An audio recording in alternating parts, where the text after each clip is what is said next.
And welcome back to Janky AF. Now perhaps you can see like sort of a pink glow going on my face, and that's because we have this unbelievable sunrise here on an early January day.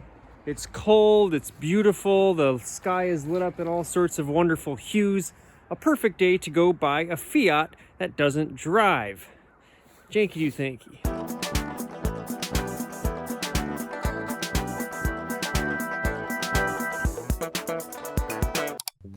If you're watching this video soon after its release, you'll notice that it's been almost a year since we actually went on this excursion. Sadly, just like the rise of the Fiat itself, the Janky universe moves slowly.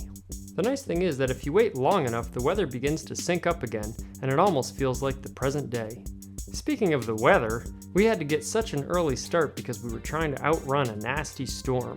And while it made us a little nervous, I must confess, it made the ridiculous proposition of this Fiat rescue even more enticing. Like an avid sports fan who watches anyway, suddenly picking up an online gambling addiction, making their lives simultaneously more interesting and more miserable. When I say we, I am including my friend Ed, who is, pardon my French, f***ing 80 years old. There's nothing on wheels he hasn't driven, and he built an entire house just last year. When people complain about young people being lazy, this is the imaginary do-anything guy from the past they are talking about, except he's real. He was my ace in the hole, and worked harder than I did. I find though that nothing buys you the respect of your elders more than simply respecting your elders. It's easy enough to say, okay boomer, but gleaning wisdom and know-how from the older generations is such a rewarding and humbling experience, and I highly recommend it. So anyways, there we were, headed into a blizzard to pick up a stupid little Italian sports car with no wheels or gas tank. We have arrived. Here's the trailer. And look at our beautiful masterpiece here. Boy, it's a little bit rougher shape than I last remember, but look at this. Door open here.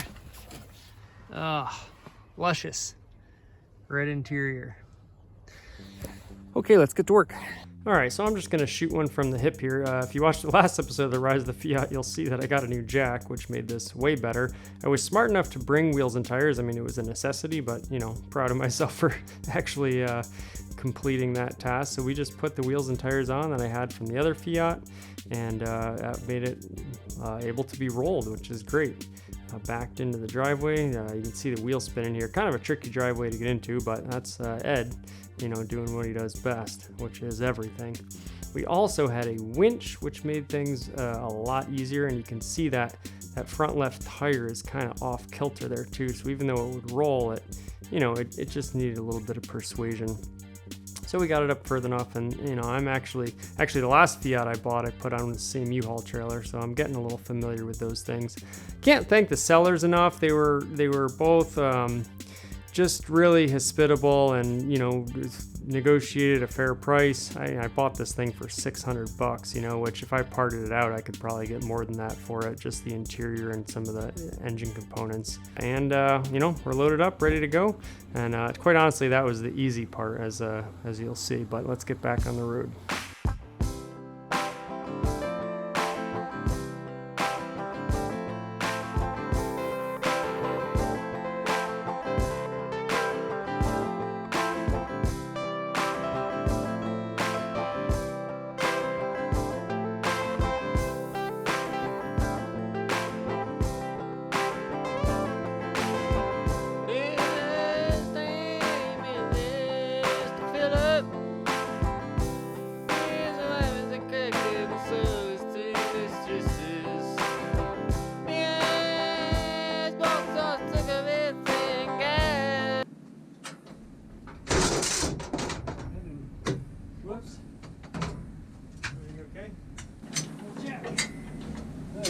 Go ahead.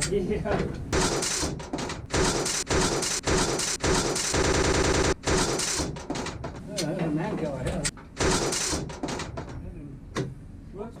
Oh, you're above me. Now, let's make sure we don't.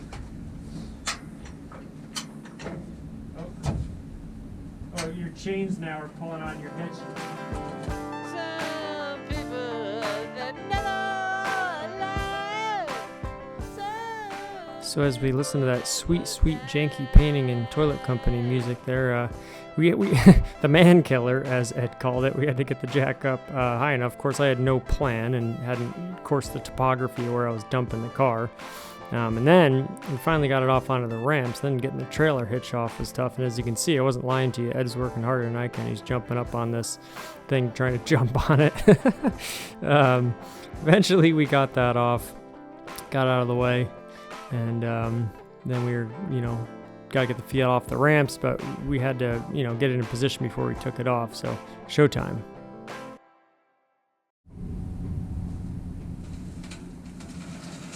All right, car's coming off. Come forward. Oh! Now we got to back up. The trailer's not moving forward anymore. Well, we got weight on it now.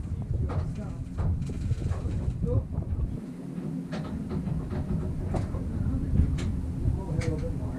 Actually, what happens? Yep. You get more weight on the trailer, it might push itself down.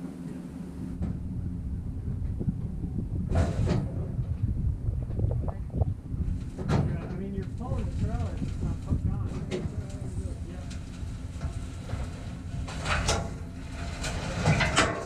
Let me chalk the Fiat now.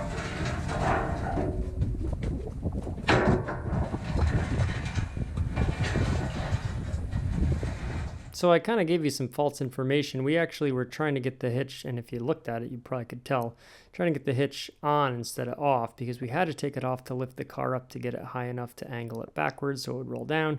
Then we were trying to reattach it, and that was the big pain, but we got it reattached, slid the car out obviously, and here it sits. So I'm going to give you a little update that was actually from one of my fleet updates that never came out, so I apologize for repeating myself, but it'll give you a little more background on the car, and then stay tuned for the next episode of Rise of the Fiat. Janky do thanky. Hey, I'm not even sure what year this is. I think it's an '83. That's when, of course, the Fiats switched over to the Bertones because Fiat exited the U.S. market, and Bertone, who is the design house behind this, started selling them as Bertone X19s.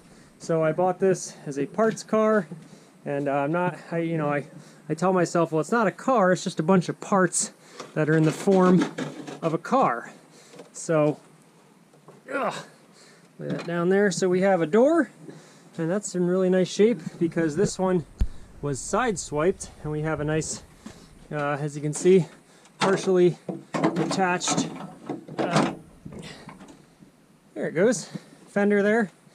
And so I want to give you the closer look at this newest addition to the fleet. Now the really cool thing about this is that we have the super rare reddish, it's almost like an orange actually, it's almost like a terracotta, and I think I'm gonna have to bring it back to life, but no major real rips or tears, just some sort of like cracking and wear, but much better than the white parchment seats in my 82 X19. We have the red steering wheel, we have the red shift boot, and the amazing thing about this car only has 39,000 original miles, and you can see the tachometer, the reverse tachometer that's famous on these Fiats.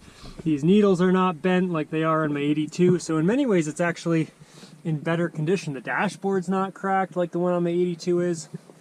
So in a lot of ways it's in better condition. The red door cards, but of course, it's a complete, project, a parts car, and that's why I bought it, but I got it for cheaper. And if you watch those, Rise of the Fiat series, you'll see some more, see the journey of us picking this up. But I thought it was a pretty good deal because I brokered in, and I got another hood with this vehicle. We got the front quarter panel to make it look complete, and we got another door in the deal. So I'm in, way over my head with these projects, but I couldn't pass up the opportunity to get another one. So here it will sit for most of the winter. The engine's like semi-complete. As you can see, the gas cap isn't there, and I'm not even sure if it has a gas tank on it right now. But the other cool thing about this vehicle that is useful to me is that it has, I'm not going to be able to see it very well through there, but it has its complete exhaust system. And my 82 has no exhaust system whatsoever. Someone put headers on it, and then they just left it at that, so it's insanely loud, as maybe you've heard. Sounds like a combination of like a helicopter and a lawnmower. So there you go. That's the new Fiat in the mix, and very, very excited to crack into that in the spring.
One small step for man,